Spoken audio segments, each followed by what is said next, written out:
All right, at this time, we're going to get to our program and get to our presenters, our panelists. Ms. DeNeen Brown is an award-winning reporter for the Washington Post. She was born in Oklahoma only 4 decades after the Tulsa Race Massacre. Her father, a descendant of a Creek freeman, is from Oklahoma. Her paternal great-grandmother lived in Tulsa. Her paternal grandmother was born in the all-Black town of Boley, Oklahoma, famous for its Black rodeo. It is one of the towns Black people who fled from Tulsa ran to. She is the producer of this film, and she serves on the Maryland Lynching Truth and Reconciliation Commission as well. And she not only is the producer, but she interviews many of the survivors. She is also the producer of another film, Rise Again, Tulsa and the Red Summer, to be released on Juneteenth of this year.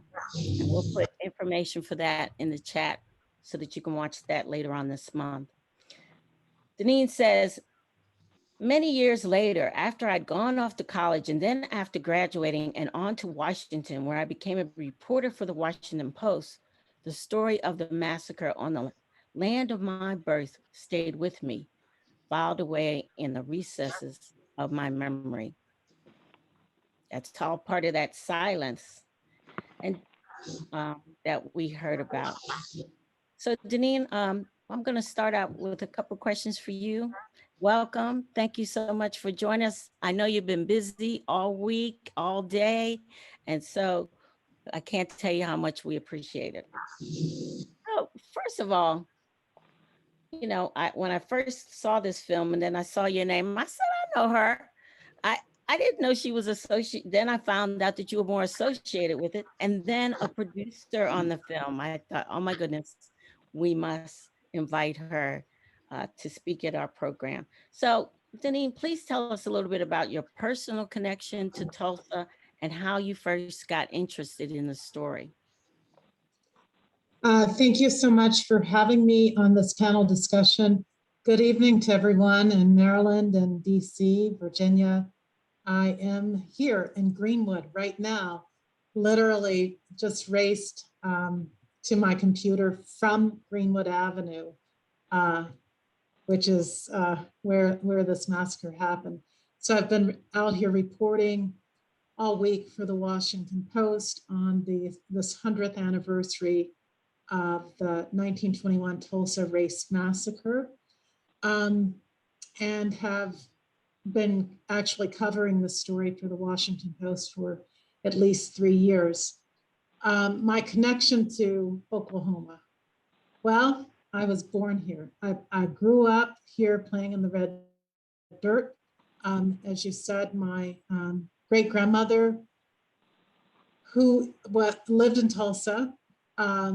My paternal grandmother was born in Boley, an all-Black town, famous for its rodeo, which is what you said. My father lives in Tulsa now, and he has built his church in Tulsa. And I love to tell the story of how I got started working on this story about the 1921 Tulsa Race Massacre. In 2018, the Washington Post sent me to Montgomery, Alabama to report and write about the opening of the Peace and Justice Memorial, which many people call the Lynching Memorial.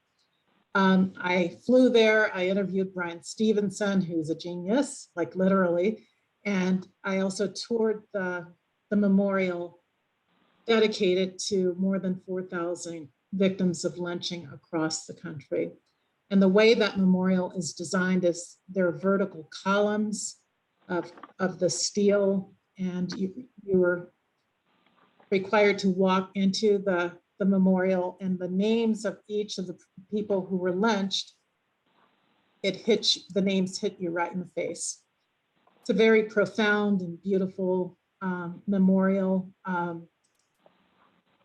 So I wrote that story in Montgomery, Alabama. And the reason I'm telling you this is it gives you context for how I got started on the Tulsa Race Massacre.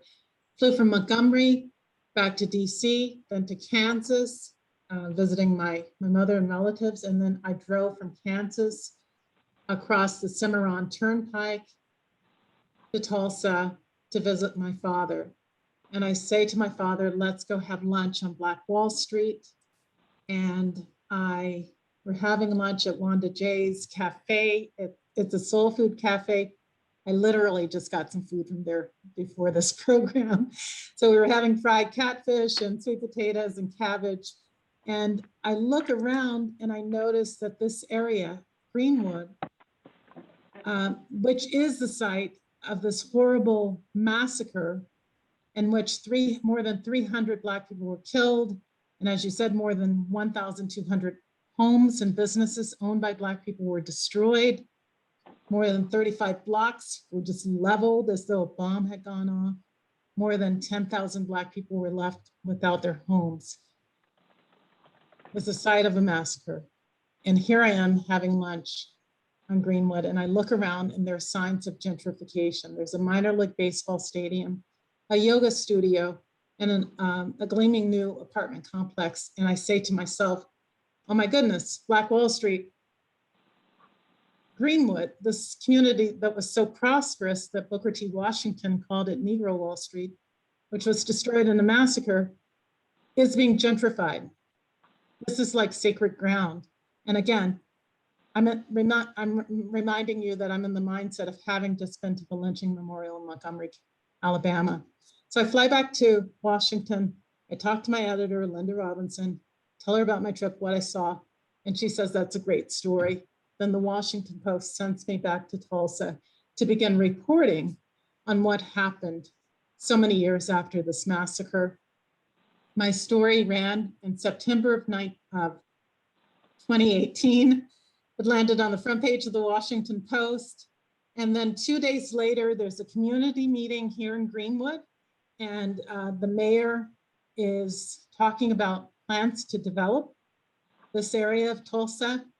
And there's a minister in the audience who holds up my article and says, you would not have this land had it not been for the massacre. What are you going to do about it?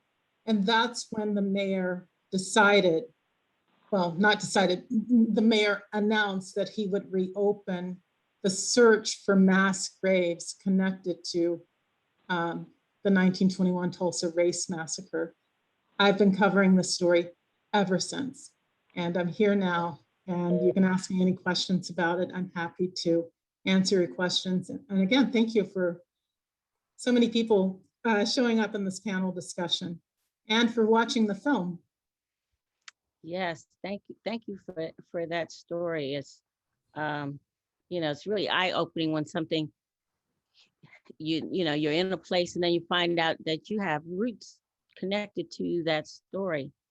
Tell us a little bit about your father, who you said is a Creek freeman. What is that?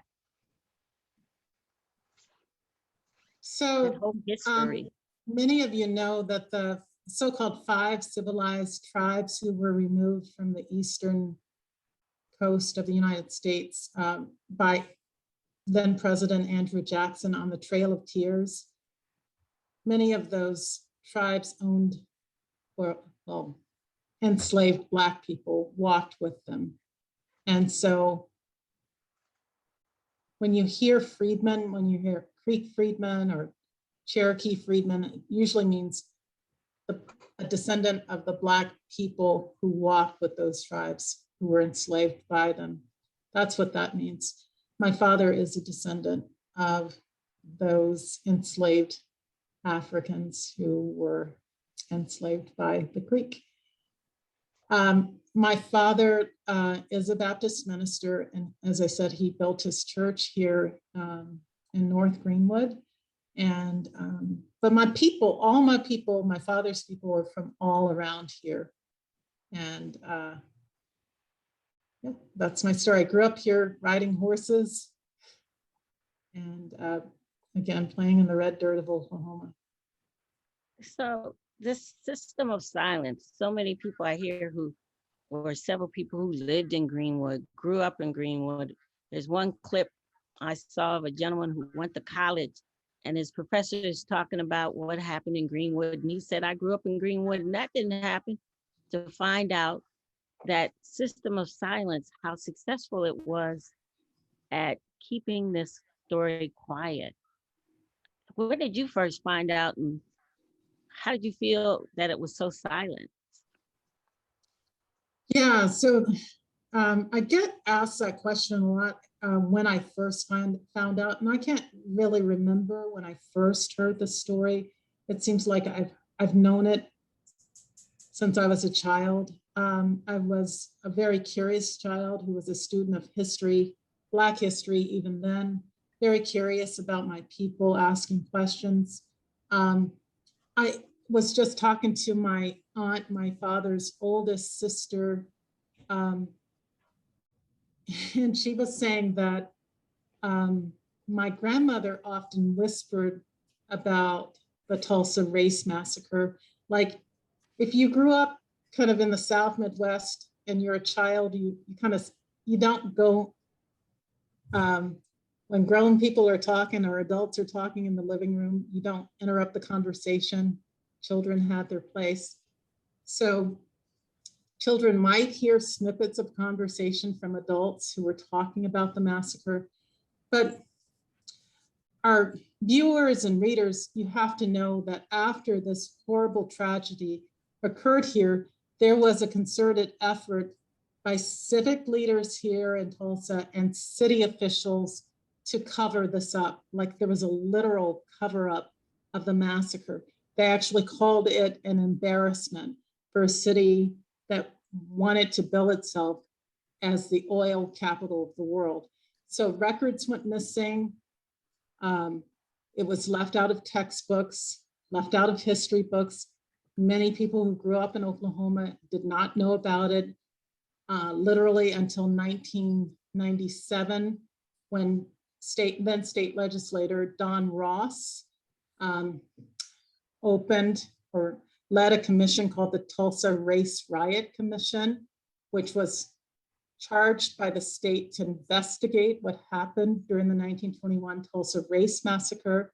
And that commission set about gathering stories from survivors, from witnesses, looking through records and compiling this report that was released in 2001. It's called the Tulsa Race Riot Commission Report. And it actually recommends that the state pay reparations to survivors and descendants. And also, as part of that investigation by this commission, they actually searched for mass graves, and they used ground penetrating radar to find anomalies beneath the ground where survivors said Black people had been buried in mass graves.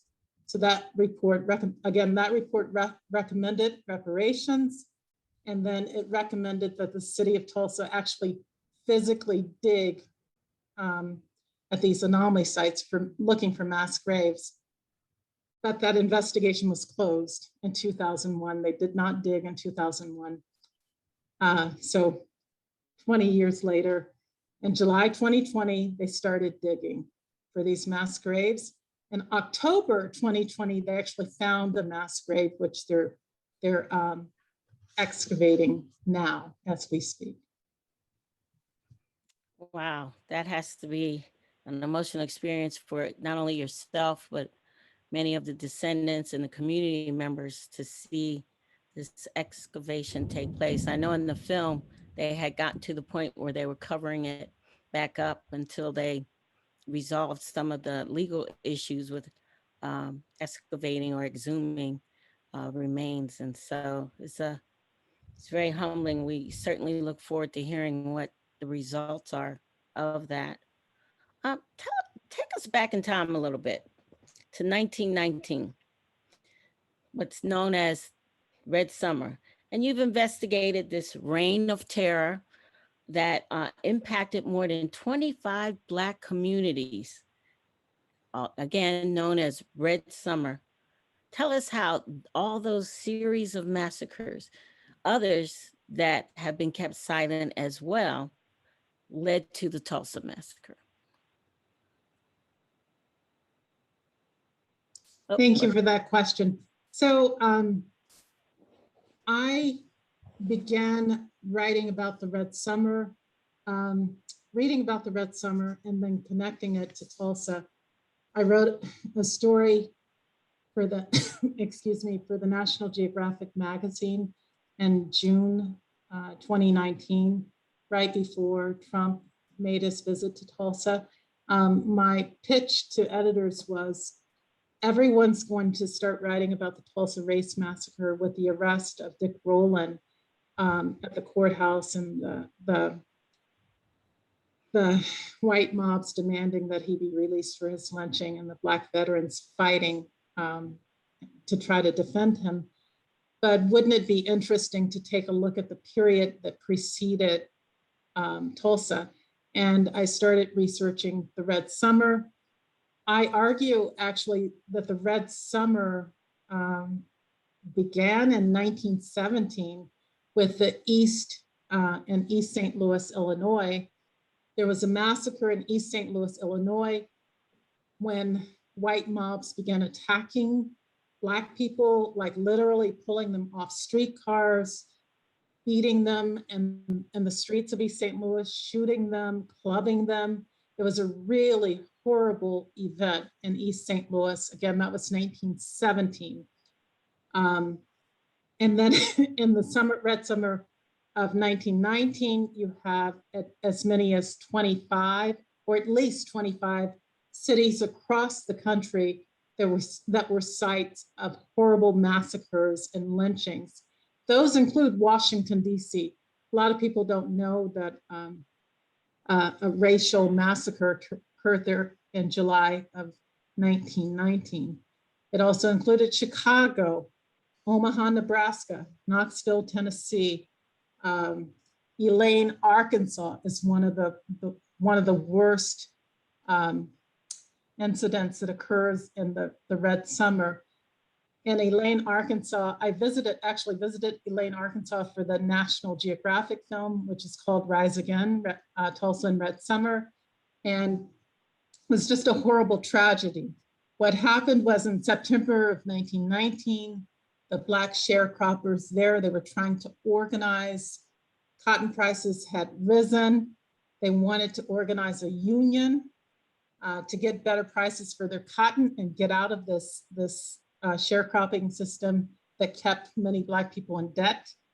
They were meeting one night in a little white church on a country road. I actually saw the road, and a car full of maybe 2 or 3 white men travels up this road, and they start shooting into that church. As many as 80 people inside, Black people inside the church were shot. Some of the Black veterans who were defending the church shot back, and I think at least 1 white man was killed. And then again, all hell broke loose in Elaine, Arkansas. It's a massacre that a lot of people don't know about. Some historians say as many as 800 Black people were killed in this massacre that occurred between September 1919 and October 1919. And what's interesting about Elaine is, which makes it different from some of these other sites, is it's a rural area and people lived acres apart. So these white mobs actually had to walk miles, and they literally hunted down Black families. Some of the Black families hid in the woods, or they hid by the Mississippi River and the reeds. And these white people would shoot into the thicket. The Governor Groff, then actually took his gun and drove from Little Rock to Elaine, Arkansas, and participated in the shooting. You'll see, if you watch this film, the National Geographic film called Rise Again, Red Summer, you'll see me in Elaine, Arkansas. And I actually go to the Capitol in Little Rock, and we are flipping through this governor's scrapbook. He kept a scrapbook on this massacre. He actually took a photographer with him, and they took pictures of the dead bodies in Elaine, Arkansas. And the most heart-wrenching photo that I saw that this governor saved in his scrapbook was of a Black woman. She was trying to defend her house from the white mobs. She is shot, and then she falls to the ground, and some of the white mobsters pull her dress above her backside, and they leave her exposed. And that's a picture that this governor's photographer took, and that is a picture that is included in his scrapbook. It is really, really quite upsetting. So again, Red Summer happened in 1919. I say it actually extends through Tulsa and all the way into Rosewood. But the events that happened during Red Summer set the stage for the 1921 Tulsa Race Massacre, when you see mobs attacking Black communities and Black people across this country. Thank you, DeNeen, for that. It's amazing how many stories we are just not familiar with. And hopefully after this, we are more aware, and especially how they impact us today. I'm going to let Will, my co-facilitator, jump in now. Happy to. So I wanted to first reintroduce Dr. Stevenson, who's joining us tonight. Marshall is currently the Dean of the School of Education, Social Sciences, and Arts at the University of Maryland Eastern Shore, one of Maryland's 4 HBCUs. Prior to joining UMES, he was Dean of the College of Humanities, Arts, and Social Sciences at Delaware State. And he was also Dean of Social Studies at Dillard University in New Orleans. He got his BA in history from the University of Cincinnati. He earned his master's and doctoral degrees in history from the University of Michigan. That's a lot of schools to root for, Marshall. You've gotten around, and he's also, during his career, he's really had a chance to work with some of the giants in civil rights. And we're fortunate to have him with us tonight. Marshall, I wanted to really start out by finding out from you, how you learned about this. I mean, one thing that's kind of become clear both in the film and in other people's comments is that this was not common knowledge, right? In the same way that lynchings are not common knowledge in many quarters, this certainly was not. And I just wanted to ask you, how you kind of came to this understanding and knowledge of this event. Well, I'm kind of an outlier in this. As you mentioned, I went to the University of Cincinnati, where I majored in history. And the professor I took African-American history from was Dr. Herbert Shapiro. And Dr. Shapiro's magnum opus was a book called White Violence, Black Response. And he basically looks at all of the white violence from the end of Reconstruction up to the Civil Rights Movement. So I was introduced to Tulsa and the Atlanta riot and all of these acts of racial terror and lynching at about the age of 20. So, very early on, I was exposed to this. And then as I continued in my career to become a historian, this obviously was something very, very important to me, and one that students today really, really need to know, especially within the context of the racial issues we're dealing with in our country today. Do you think there's any danger that with all of this, all of this attention that's rightfully being paid to this history, that it'll, in the next news cycle, it'll recede and people will forget the lessons? Well, that's always a possibility, but I think now more than ever, it's up to educators, community activists to keep, repetition is important. And the one issue is that a lot of the general public, they have this mindset, look, can you get over it? We're tired of it. That happened back then. We've made so much progress. We've heard people like Lindsey Graham, the senator from South Carolina, say, what are you talking about in terms of racism? You had a black president, now you have a black vice president. And people like that just don't get it, as we would say. They don't understand the 400 years and beyond culture of racism that has shaped this country. And that's not to say that there hasn't been tremendous progress, but based upon the events that, if we just look at the last year, the insurrection, George Floyd, even while the trial was going on, the continued shooting by the police that really speaks to state-sponsored terrorism, it's very clear that this is an issue that Americans must grapple with, or we will continue to have these racial problems. You know, people have brought up during this time the Kerner Commission report, when we had all of the racial upheaval in the 60s. And from that report, it made some recommendations. And it's almost as if the report was done, people walked away from it, and now here we are dealing with the same issues. And let's hope we don't do another series of studies and don't pay attention to the past, and seemingly the past has become the present again. You know, I think a lot of us in Maryland, our focus is on the commission that we have, that Maryland has, which is unique in the United States. And I can't help but wonder how you, and I'd actually like to ask DeNeen as well, how you see, what lessons do you see from the Tulsa Massacre that would guide, would inform how you think the commission ought to go about doing its business? Well, I think, you know, when we think about, you have to think, there's a lot of different levels to think about this. When we, on some level, we think about a lynching, we think of some individual kind of act of terror. When we look at Tulsa, we kind of see a broader, you know, act of terror. But there is a very clear line between one and the other.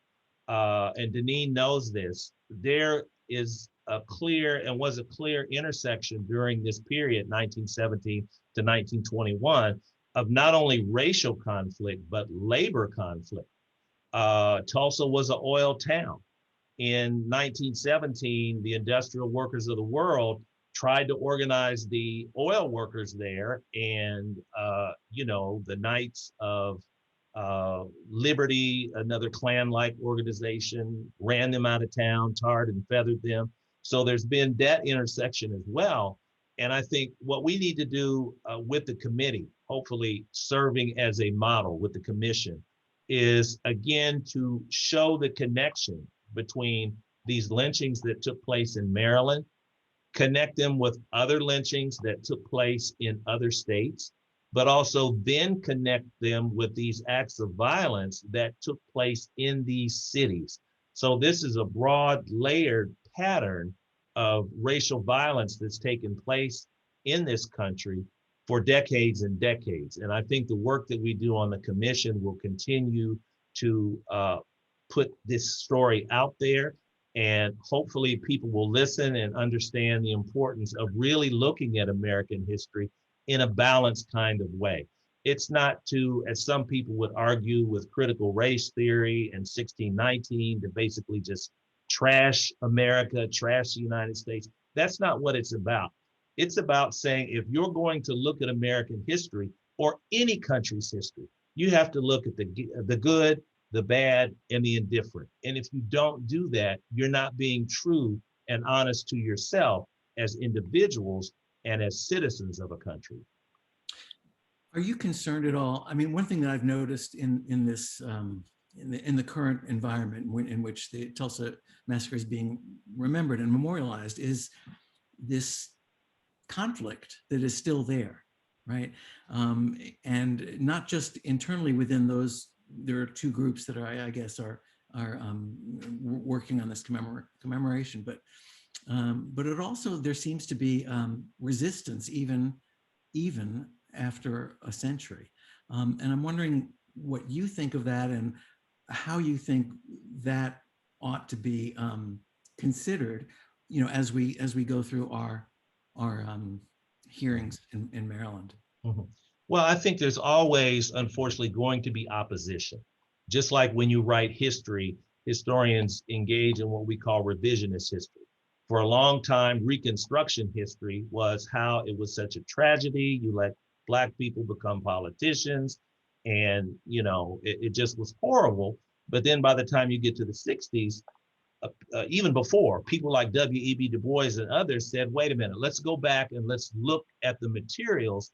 And you have picked and chosen how you want to shape the story, but we need to continue to look at everything. And so regardless of the people who might oppose, the documents don't lie. You might want to spin it a certain kind of way.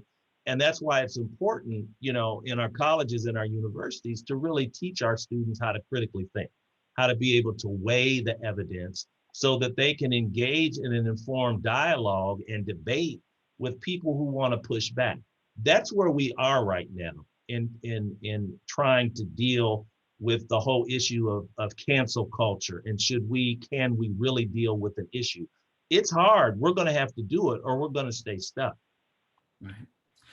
If it's okay, I'd like to ask DeNeen the same question. DeNeen, what you make of this conflict, and also if you could maybe untangle a little bit the you know, this conflict that seems to be going on internally within that community, that would be awesome. And also, actually, you know, before you even do that, I just want to, before I forget, tell you how impressed I am with not only the film, but also the body of work that you've generated, all the writing that you've done on this subject in the last, you know, especially in the last couple of weeks. It's just extraordinary, and thank you for it. Thank you so much. I come from a people who are incredibly hardworking with a really strong work ethic. And it showed because I actually went to a city council meeting here in Tulsa last night. And I was saying all the other international reporters with the big cameras, they weren't there, but I was there. So yeah, so the big issue here in Tulsa is about reparations. The line in the sand is regards reparations. The activists here say there cannot be justice and reconciliation without reparations. So that is the biggest issue here in Greenwood and in Tulsa. Many of the descendants of massacre survivors and the survivors themselves, many of you may know that there are 3 known living survivors. Mrs. Viola Fletcher, who's 107, her little brother, Hughes Van Ellis, who's 100 years old, and Leslie Benningfield Randall, who's 106. They testified on Capitol Hill on May 19th, demanding justice and reparations for what was lost in this massacre. You may have seen their testimony. It's been all over the news, but they're just saying, do not let us die without getting reparations. They said that the massacre changed their lives. They lived most of their lives in poverty. Many of the descendants of massacre victims who are still living in Tulsa talk about the generational wealth that was lost as a result of this massacre. I mean, you have to take a look, if you can take a look at some of the pictures of the sheer destruction of what that white mob did to Greenwood. It looked like a bomb had gone off. 10,000 people left homeless, more than 1,200 homes and businesses just leveled to the ground, complete rubble. I have a quote here from Walter White, whom, as you know, was an investigator for the NAACP, really brilliant man. And he wrote, "The Tulsa Race Riot in sheer brutality and willful destruction of life and property stands without parallel in America." He says, in terms of willful destruction of life and property. And I just want to tell you that when I'm writing about the massacre, if you read any of my stories, I try to make sure that I'm putting in that record actually what happened in active terms. That when the white mob came into Greenwood, they began shooting Black people indiscriminately. They shot Black men, women, children. They shot an elderly Black couple that was on its knees praying. There was a witness, a survivor, who said there was an account of an elderly Black couple in their house. A white mob comes into the house and tells them to run, and the elderly Black man can't run. So he tells his wife, "You run." And then the survivor says they turned and shot the man. They shot a Black man who was disabled. His hips were attached to a wheelchair. He used to roll around Greenwood here and sell pencils.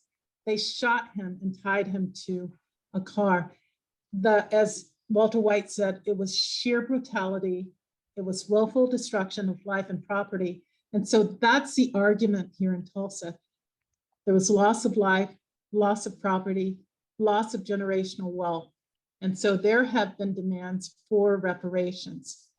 When President Biden came on Tuesday, June 1st, which was the 100th anniversary of the end of the massacre, many of the descendants were sitting in the audience at the Greenwood Cultural Center, leaning forward and listening to the speech very carefully to see whether he would use the word reparations. He did not.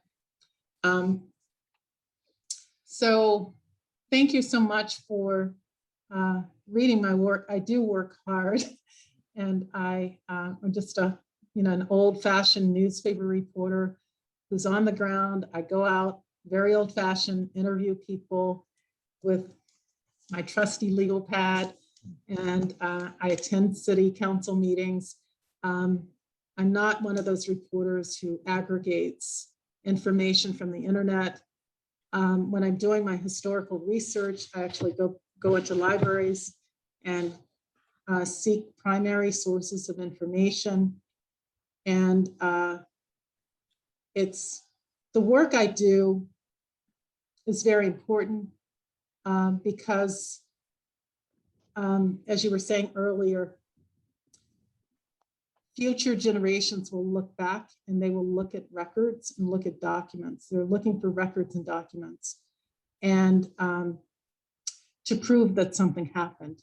We know that there are revisionists out there who try to revise history, but when a journalist supposedly writes the first draft of history, and that's what I'm trying to do. I'm trying to write what's happening now and get it into the record as clearly as possible.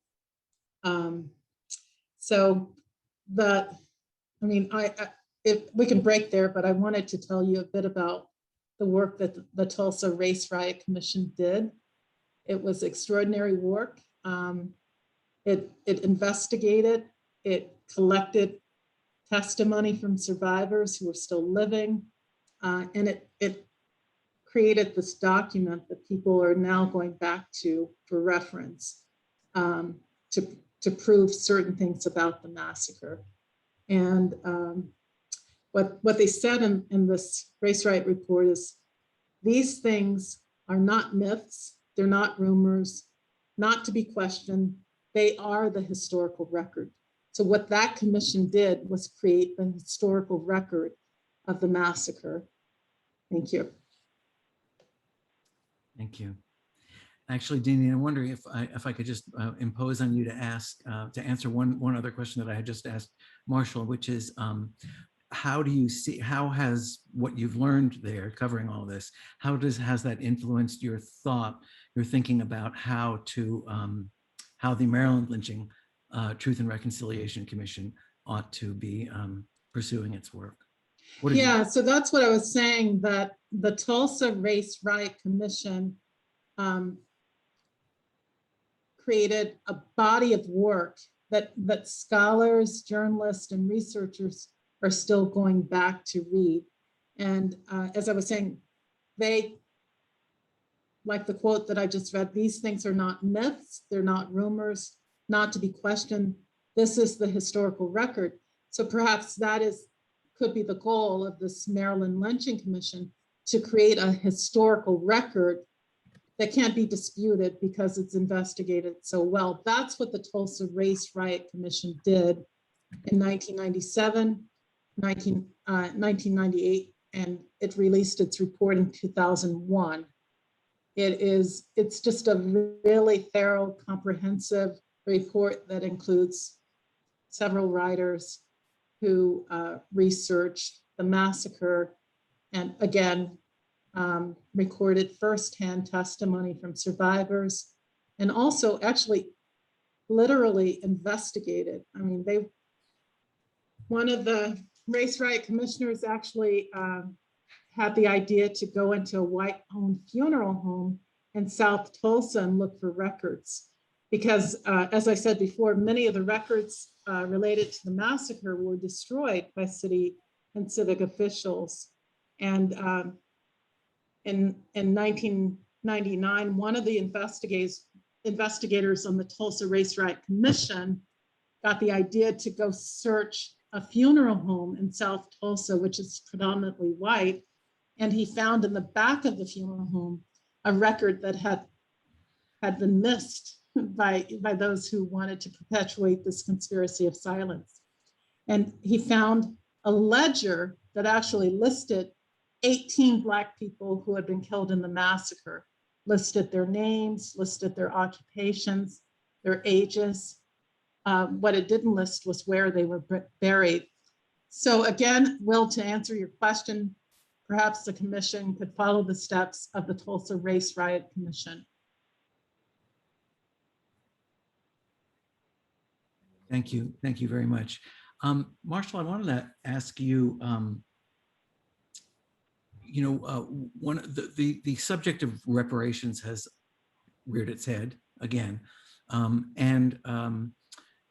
the bill, you may probably have been speaking to Delegate Pena Melnick, she probably told you that was one word that was not going to appear in the law, right? That was not going to be, and also I think investigate was also they didn't want to use. They wanted to use research instead, research these murders.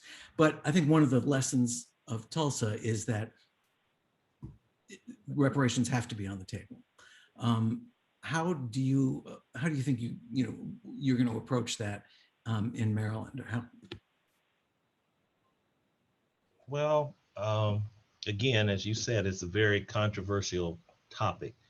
And I think for the descendants of those who have been affected, as we will work through the process on the commission, trying to deal with the emotional trauma, try to deal with any kind of, this is more so in Tulsa, the material losses that people have experienced.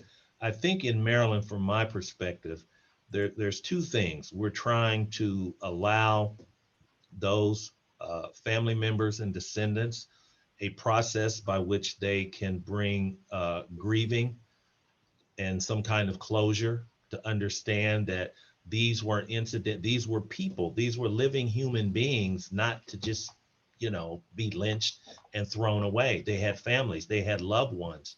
And even though it may be painful to hear this story, their family members are being recognized now. And they're being recognized as part of a bigger picture, not only of the state of Maryland, but about this country. And that's important, that their relative, despite what has happened, is a part of trying to reconcile and bring about reparations as a part of this process. That's very, very important. I want to continue on reparations, but I kind of want to put a pitch out for a webinar I heard several weeks ago, focusing on a book by William Darity and Kristen Mullen, who William Darity is a prominent economist. And he's written a book called From Here to Equality, Reparations for Black Americans in the 21st Century.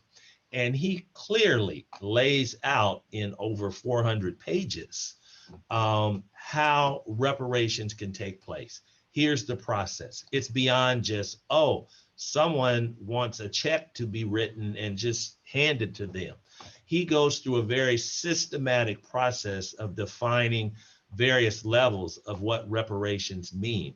And I think we will consider those kinds of things as we look at what the outcomes will be of the research that we're doing here in Maryland. So I think this is something we're going to continue to think through as is part of the larger national narrative, but also what do we do with that in Maryland as a case study? How are we going to advance and shape the narrative of reparations so that when people hear that word, it's not a turnoff.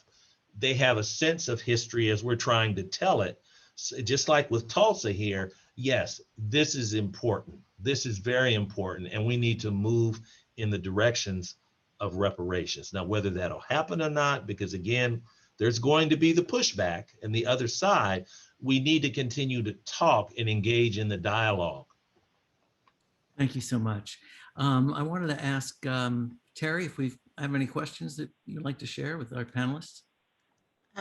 Sure. One of the things I just wanted to mention is that someone wanted to thank Ms. Brown and that hope that reparations will soon be on the table and will be taught in the classrooms. But a question that we have is, give me 1 second. There were a couple of people who were asking, is there any way one can send a card to the survivors? Yeah, there's the 3 survivors. I don't have that specific information right now, but this is how you can find it. John Legend, the singer and songwriter who was scheduled to appear in one of the concerts for the commemoration, actually tweeted his apologies for pulling out of that concert.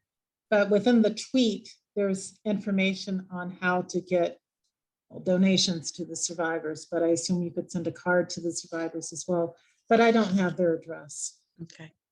A question earlier on was, is there a possibility that on the very spot where gentrification is developing, could community leaders come together and create a sacred space? And they commented the gentrifiers should be made aware of this horrendous horror done to Black people. The developers are aware that there was a massacre there. And there are certain spaces that were dedicated this weekend. There is a prayer wall that was unveiled at Vernon AME Church.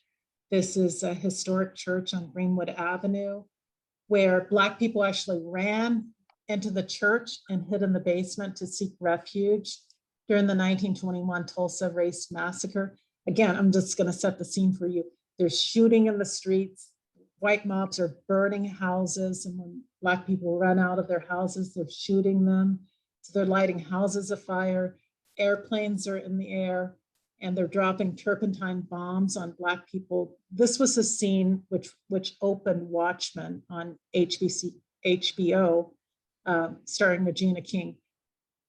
But it really happened in 1921. So some Black people ran into this church, Vernon AME. They sought refuge in the basement. That basement is the only original structure that was built before 1921 that still exists. So this weekend, they unveiled a prayer wall on the exterior wall of that basement. And the pastor of the church talks about how he hopes that people will travel there and, they're able to reflect on what happened. But a lot of Greenwood has been gobbled up by development. A highway was built in the 1970s that cuts right through Greenwood. It was this bustling, prosperous community. Again, Booker T. Washington called it Negro Wall Street because of its prosperity.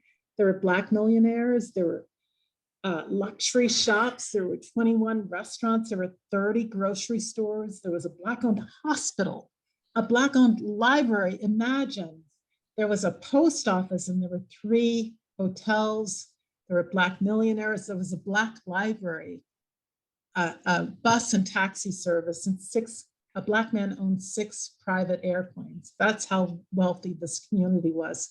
It was 35 square blocks. Now, as I look out the window, it has been reduced to 1 block. 1 block. The highway cuts off the north side of it, and then to the south, there are the railroad tracks, but it's really 1 block of buildings that were built after the massacre. There was a question about their own businesses had descendants and should receive some compensation reparations. What did insurance companies do to reimburse descendants for loss of damages? They did nothing. There were immediately, within days after the massacre, Black people went to the courthouse and they filed claims. They filed claims that amounted to almost $2 million in 1921. Those claims were denied because it was called a riot. There was some riot clause in some of these insurance policies. Also, the only claims, literally the only claims that were paid after the massacre were claims by 2 white-owned businesses from which ammunition and guns were taken during the massacre to deputize ordinary white citizens to shoot Black people. The claims by those white men who owned these gun stores, those claims were paid, but none of the claims by any of the Black people were paid, not 1 dime. DeNeen, Yeah, go ahead. oh, I'm sorry, Terry, you have one more question or Chair? Yeah, it's up to you guys. Someone had a question. What is your take on the way this is called a race massacre?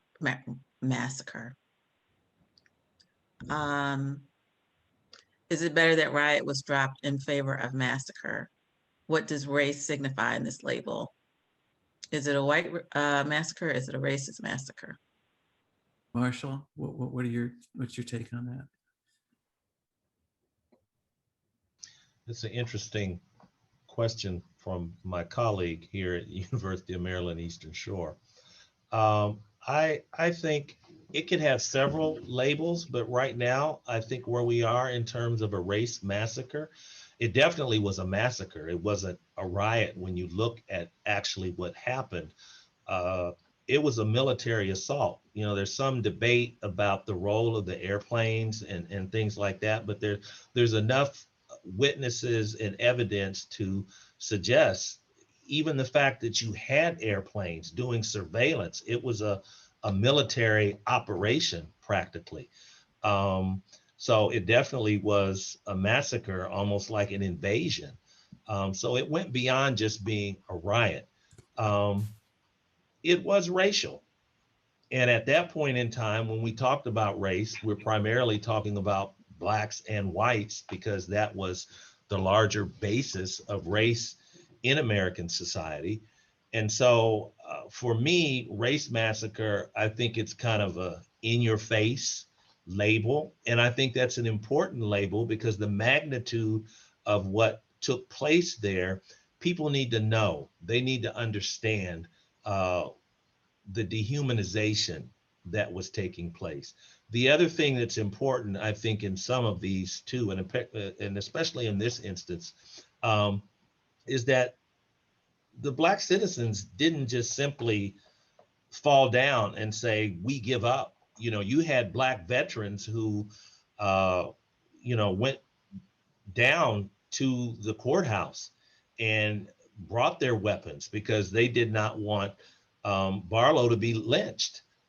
So they attempted also to defend their property. They just were so outnumbered. So this wasn't just a sense of pure victimization, even though they obviously were overwhelmingly the victims. There was instances of Black resistance in this and all of these other racial acts of violence that took place during this time period. And I think that's important to point out as well. And so where we are right now, I think the whole argument for reparations is a form of resistance. of trying to, if you're going to reconcile, if we're going to resist against you saying, no, you don't deserve reparations. Well, we're going to push back on that, and we're going to show you in a variety of forms why there should be reparations in whatever form that that takes. Marshall, can I follow up with that and ask you another question here? To me, one of the most perverse aspects of this whole thing was the attempt, and successful attempt, to remove this history, right? To ignore it, to actually excise it, cutting it out, cutting the articles out of the newspapers and stuff. And it reminds me a little bit of, you were talking before about this issue of critical race theory, and which is one way of keeping people ignorant, right? Preventing people from learning this stuff. How do you address that? What do you make of that, first of all? Because I don't think we having Republicans, I'm sorry about this, gaslighting, the rest of the country. So truth is an endangered species. It's a precious commodity. How do we hold on to it? Well, it almost seems like it's harder now than ever before, because this alternate reality, this alternative narrative has been created. And again, as I said earlier, it makes it particularly incumbent upon educators at all levels to really understand what the truth is and present a narrative that today's young people can understand, that it's not, again, about here's the bad guys, here's the good guys, but let's understand the broader picture. And we have to keep talking about this. It's part of our history. I don't know, but I don't think the Germans, as much as they hate it, do not teach the Holocaust in Germany.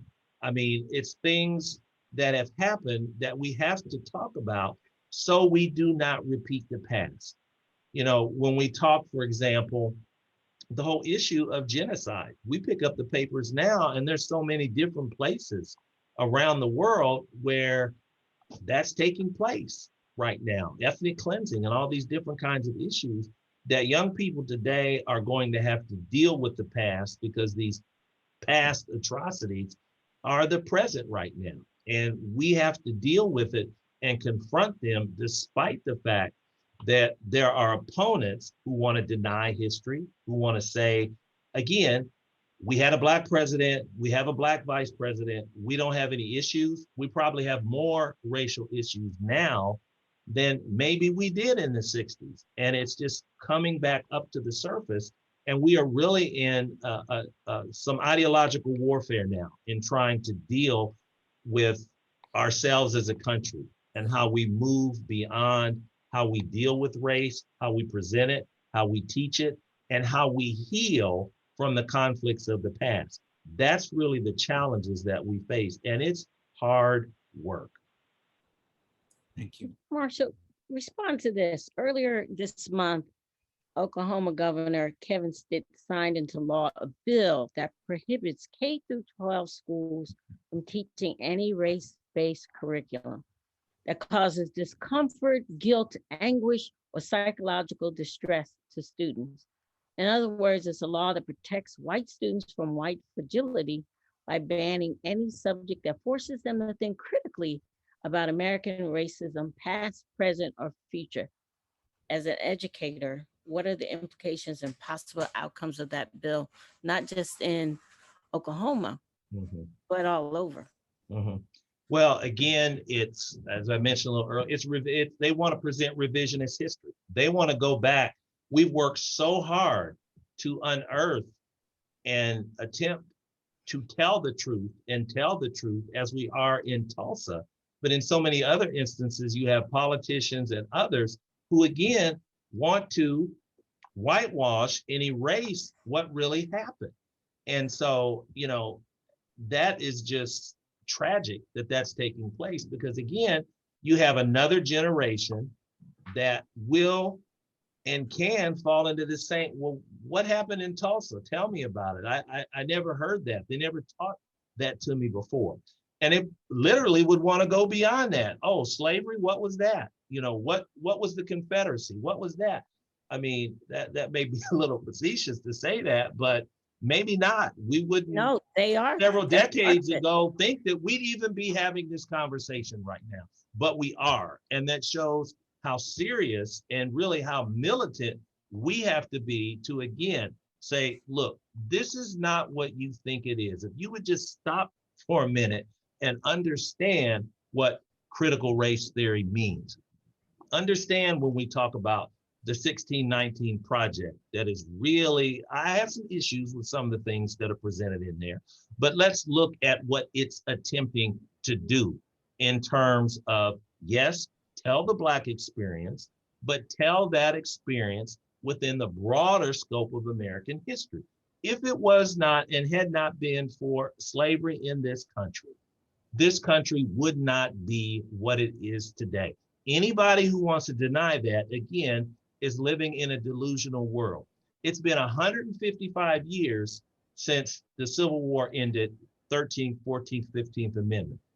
We went through a second Civil War and Reconstruction, so that one could argue since 1965, when we got the Voting Rights Act, one could really kind of argue we've only been free for about 55 years out of a history of, you know, the United States being 200 or so years old, 235, 240, whatever it is, and the experience of Africans becoming African Americans for 400 years.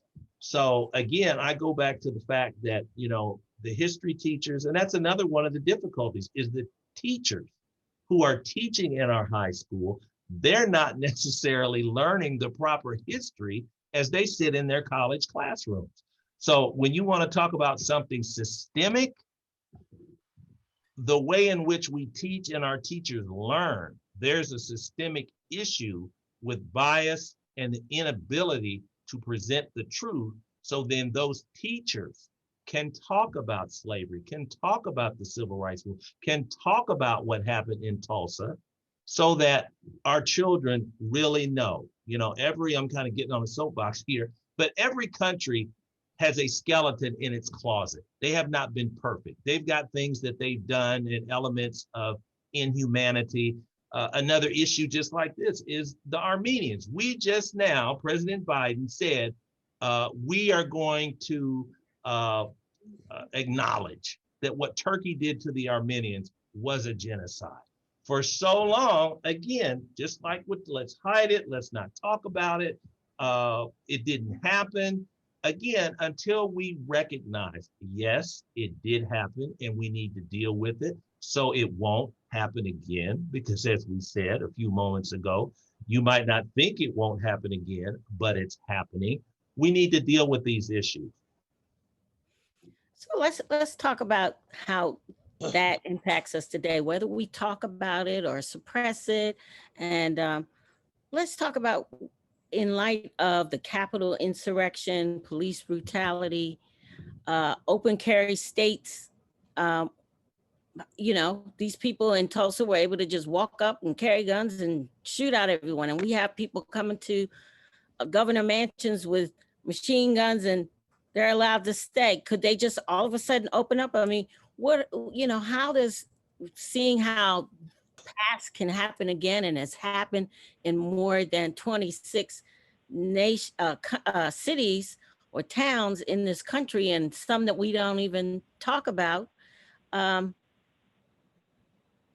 Talk to us, tell us a little bit about how this, knowing more about this, the awareness of this impacts how we see those issues: Capitol insurrection, police brutality, and open carry states, gun control, all of that. Well, these are major issues. I was riding to work today, and on NPR, there was an interview with the historian Carol Anderson from Emory University. She has just completed a book on the Second Amendment and its impact on African Americans, and how gun laws, the presence of guns, again, if we look historically, Black People with Guns, famous book by Robert Williams, Negroes with Guns. Oh my goodness, it elicits a sense of fear, okay? But when whites have had guns and staged certain insurrections, Shays Rebellion, or things of this nature, it was okay. And so the whole history of guns in the Second Amendment, again, has a certain racial context within it, which it has to be looked at. And the ways in which, again, if we look, and part of what she talked about, if we look at the young man in Minneapolis, Rittenhouse, who shot the several people. Well, the police at one point said, "We're glad you're here to help us out." And after he had shot, they walked right by him. In other instances, as we see when Black people are pulled over and being arrested, the situation that happened in Louisiana 2 years ago, unbelievable what happened to that young man. So again, I say all this to say that we've got to go back. We've got to look at our laws. Everybody said the Capitol insurrection, you take that and you look at what happened the past summer in Black Lives Matter, how you just saw the police and the military on steroids. Whereas, I kept saying when I watched the insurrection, literally, when is somebody, forgive me for saying this, but when is somebody going to shoot or do something to hold these people back? And it never happened. For whatever reason, it never happened. So again, one can look on the surface and say, well, there's a certain kind of double standard here. So again, it's another issue that we really have to kind of step back, look at the historical development and how did we get to where we are now, particularly on the gun issue. And it's not a matter of saying, no, we want to take your guns. That's not what it's about. But we do have to think about, do people who want guns, have guns, whatever the case may be, do they need AR-17s or AK-47s or bazookas? What do they really need those for? It suggests I'm ready at some point for a war. It has that kind of connotation with it. And so we have to think about that. Thank you. Thank you for that. DeNeen, you want to reflect on that a little bit also?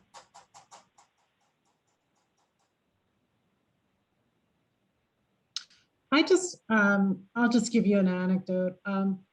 When that insurrection at the Capitol happened on January 6th, I actually was writing a story about the massacre, the horrible lynching that occurred in Omaha, Nebraska, where a man by the name of Will Brown was falsely accused of attacking a white woman.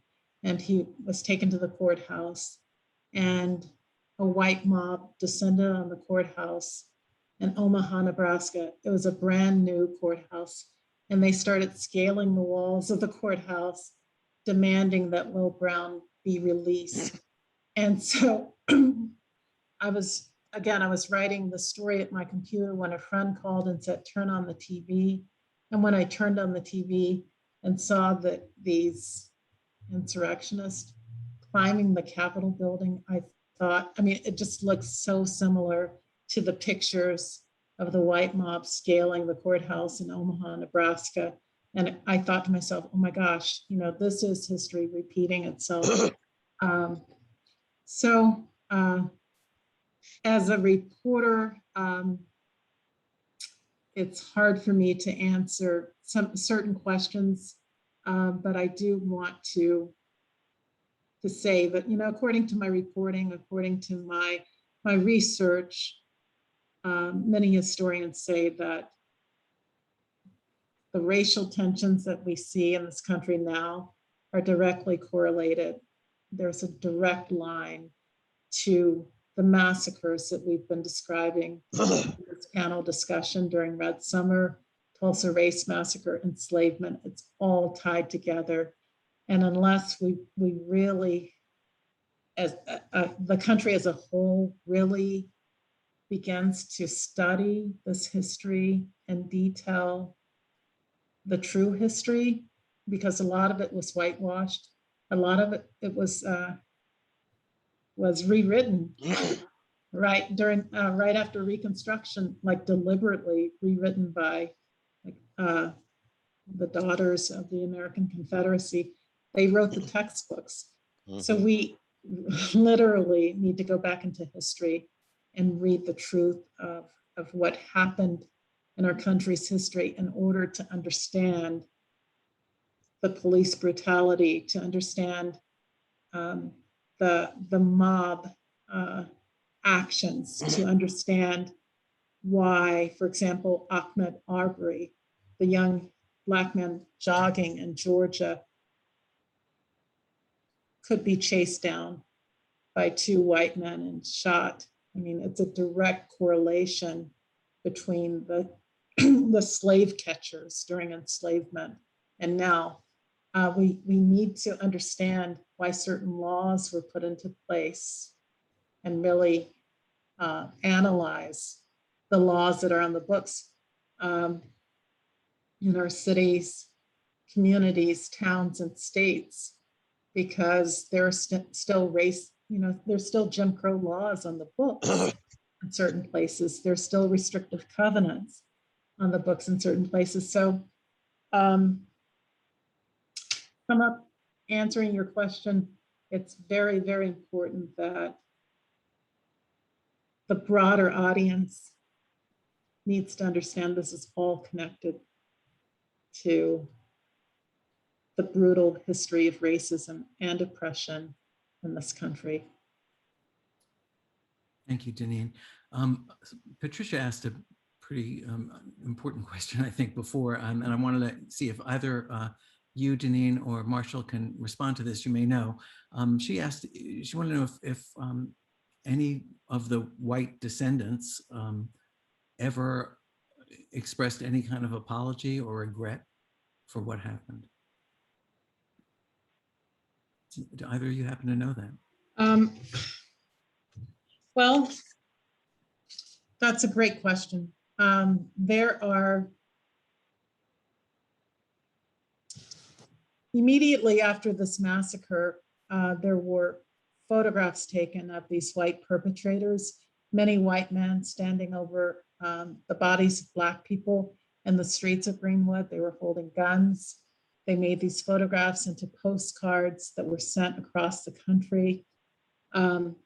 White men and boys standing out over the bodies of dead Black people. And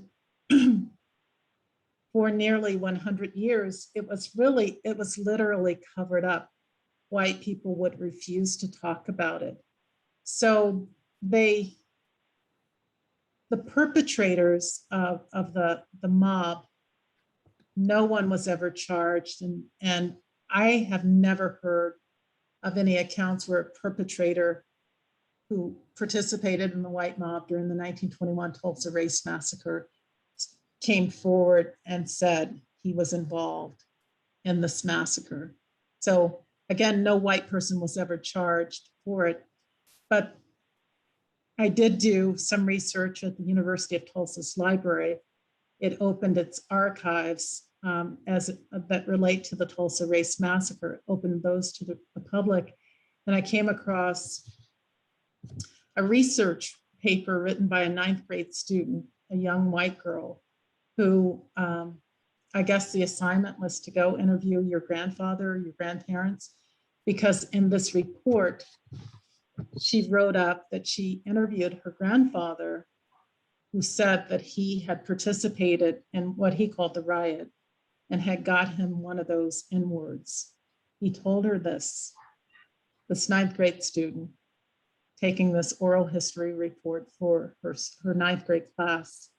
And what's interesting when you read this report, the teacher only marks the grammar, corrects the grammar in the report. That's the only account that I've read of a perpetrator or someone related to a perpetrator actually talking about the massacre. Marshall, have you heard of any instances like that? I have not. So what do you make, Marshall, of the fact that the mayor of Tulsa, who basically started to investigate, or agreed to do this exhumation again, is a Republican. I just have to, to me, I'm sorry, I've got a bad dog. To me, it's like Nixon in China, right? It's one of those things that might not have been done by anyone else. Do you think there's any meaning to that? And and we can also look at Maryland. I mean, Governor Hogan, also Republican, Right. and has two major moves, I think, to his credit: the commission and also the pardons. Well, I think again, this political party and definitions, it's a big deal right now in our country. And so when we say Democrats and Republicans, we kind of see them as monoliths, and they're not. There are federal Republicans, then you have state Republicans and local. They have varying views. They're not all of one persuasion or another in terms of the way the political parties are thinking these days. Not all Republicans are tied to Donald Trump. And there's a tendency sometimes in the media to basically say that all Republicans at that level are. But here we have a case where when I hear the term Republican, I go back, or try to go back, to what is their real philosophy in terms of being conservatives? What does that really mean? And so while the mayor here may be a Republican, it doesn't mean that he doesn't see the truth in the air and the morality and the necessity of doing that. So some people might say, well, I won't hold that against him because he's a Republican. Well, no, he's doing the right thing. And that's what's important. It's taking the politics. That had nothing to do with what political affiliation he has. He understands what is ethically and morally right in terms of trying to set the record straight in what happened in Tulsa, Oklahoma. He's from Tulsa. He doesn't want aside from being the mayor, the legacy of being a citizen of that city with this huge stain that you just want to deny that it didn't happen. He wants a true historical record, and he wants the citizens, black and white, to come together and try to move forward from this ugly history. And it can be done, but as I said earlier, it's very hard work. It's very concentrated. It's emotionally draining. It's what someone put a PTSD. It's hard, and when you keep coming back to these very violent acts, when you look at the pictures of the lynchings and the fact that people made postcards, they cut off ears for souvenirs. That's unfathomable to think of, but it happened. And when you tell students and show students this today, they can't believe it. But yeah, it happened, it's real, and we need to show and tell the truth. We have to do it, or again, we will continue in this process of deception and really have some bad, some challenges and some troubles in our country. Thank you. I'm thinking of a comment that actually DeNeen's father made in the movie about ingrained despair, and it kind of echoes to me what Cheryl Eiffel said when she said that the memory of lynching is indelibly etched in the collective psyche of Black people. And I'm wondering if either of you would comment on how that informs this continuing search for truth and reconciliation.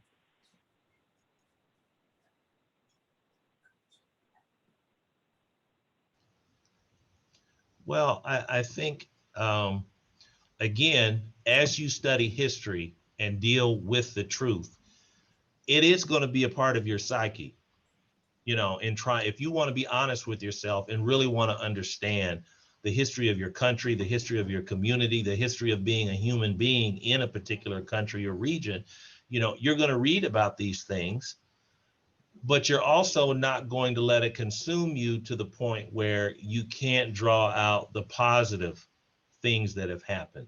You have to be able to balance both of them and understand that as human beings, we have to sit down, we have to look at the past, what went wrong in the past, and what can we do?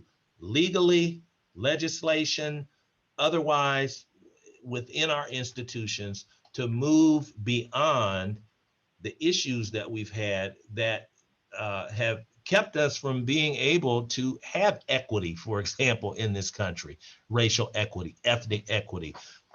What is it?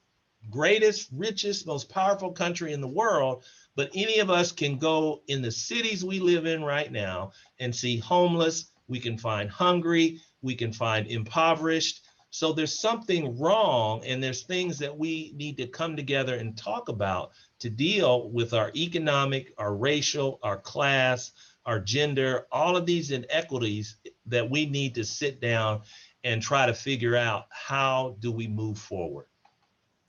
So let me ask you this. I think we're running out of space here a little bit. So I want to just ask one last question maybe to both of you, and that would be, how do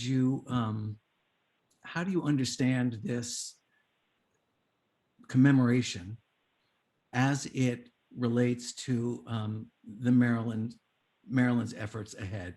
What's the one thing that you would want people who are observing this and who are reading about this and watching this, what do you want them to take?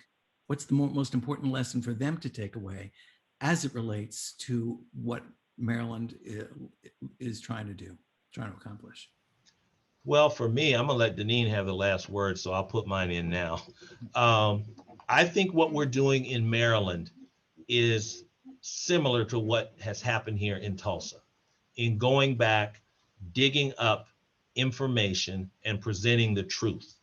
Okay, and so in a smaller scale within the state of Maryland, within the various counties, people are coming together and actually recognizing what happened in the past and are looking at our country today and seeing that, you know, if we are going to make any kind of progress, we have to understand what happened in the past. We have to acknowledge it. And then we have to look at where we are now and use what we're doing here in Maryland to be able to sit down and come together and see what we need to do to move beyond the kinds of issues that we continue to confront today. And it's large, you know, from teaching it in the schools to having community meetings. It has to be very broad-based in terms of doing this research. It can't just be, as some people would say, kind of a one and done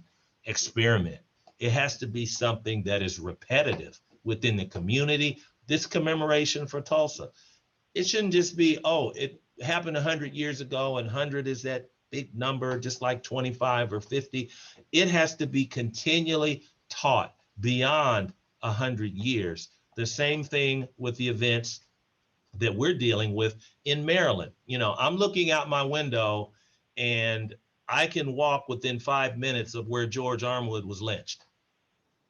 You see, and so the students on this campus here, we have a walk every year in October to say, you're at a HBCU, but at the same time, understand what's significant about you being here at Maryland Eastern Shore. Here's part of this big history that happened back in 1933, just like Tulsa. The kids in Tulsa should, and I'm sure it happens, be taken to those places and say, this is what happened. You need to understand the big picture historically of where you are, as well as the larger country and the world in which we live in. So I think this is an ongoing process that educators, community activists, politicians have to have the courage. That's what's really important. Have the courage to want, like the mayor in Tulsa. He's got courage because, you know, he had some pushback on that. Why are you spending the money on this? You can take this money and do something else. Well, what he's done is important. People may not see it now, but 5, 10, however many years from now, they will understand the significance, not only of what is taking place in Tulsa, but what we are doing here in Maryland with the commission. Thank you so much. DeNeen. So Can you repeat the question because Sure. Yes, I'm asking, based on the, this episode that we're living through, this commemoration, all this attention that's been given to this awful incident, what do you think is the most important lesson that people should take away from this as it applies to the work that we're trying to do here in Maryland?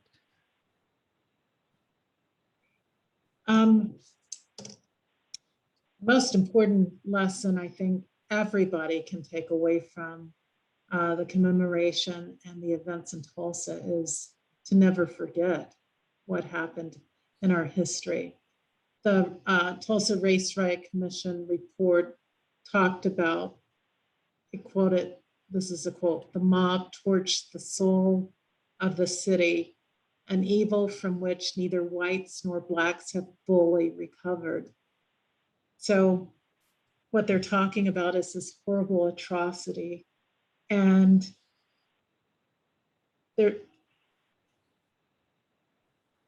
people are seeking healing for this event. People keep trying to get to the end of the book, right? To turn the page and get to the end of the chapter so that we can be fully recovered. But as the Tulsa Race Riot Commission wrote, it's an evil from which neither white people nor black people will ever fully recover. What we can do, I think, as people is seek to understand the seed and the source of racism, perhaps seek to understand the seed and the source of racial hatred and oppression. And then each of us could actively become anti-racist, which means to actively fight against oppression, to actively fight against racism individually and collectively. And I often tell people that I talk to that each of us should seek an understanding of racism, seek an understanding of oppression, seek an understanding of injustice, seek an understanding of the horrible tragedies that have occurred in this country, as though we were seeking water in a hot desert, because our very lives depend on understanding this history, comprehending this history, and dealing with the history. We may never, as the Tulsa Race Riot Commission wrote, we may never fully recover from these horrible atrocities, but at least we can seek an understanding of it. That's how I want to end my comments. Thank you. That was wonderful. Thank you so much. I also want to thank, of course, Dr. Stevenson for joining us. I want to thank, Iris is back. She had lost power for a while, so she's with us again. I wanted to also thank all of you for hanging in there. And we had some difficulties there at the beginning, some technical difficulties, but hopefully you hung in there and it was worth your while. I think it was a wonderful evening. Again, thanks to all of our panelists, thanks to all of you. And Iris, is there anything else you'd like to add? But I just wanted to remind everyone to check in the chat. We have some resources there. Go to the respective websites of our presenters and our organizations to learn more about these issues and to even join with us. Come visit our museums, volunteer, join our organizations, and join the fight. As Ms. Jackson always said she was a freedom fighter. And in general, that's the journey we're on. We're all freedom fighters by telling the truth. I want to thank everyone for joining us. We had so many great questions. It was just such a powerful program. Thank you so much, DeNeen. I know you're busy in Tulsa. Thank you for that. Thank you for technology for allowing that. Thank you, Dr. Marshall. Thank you, Terry and Will. And thank you, audience, so much for joining us. I think we're all enlightened and want to learn more. I hope you want to learn more. We put book resources, other films, and continue to talk about it. Don't let it go silent again. That is a travesty in itself. Thank you and have a wonderful evening.